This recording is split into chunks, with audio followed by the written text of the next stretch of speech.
doutor com doutorado.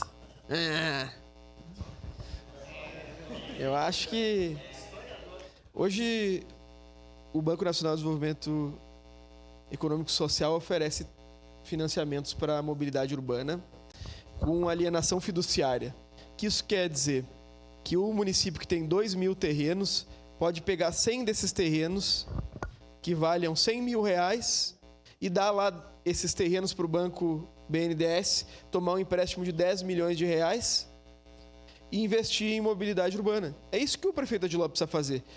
A remuneração do BNDES, Stella, é 1,5 ao ano. 1,5 ao ano. 1,5 ao ano. É nada. Toma 40 milhões de empréstimo, que é o empréstimo mínimo, promove investimento em mobilidade urbana, faz o financiamento a longo prazo e abate metade do financiamento com propriedade fiduciária.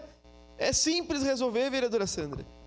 O problema é que é muito mais fácil falar que não consegue resolver do que ir lá no BNDES resolver. Esse é o sentimento que eu tenho, sabe? Uma cidade não é administrada, e fala um cara de esquerda, por ideologia.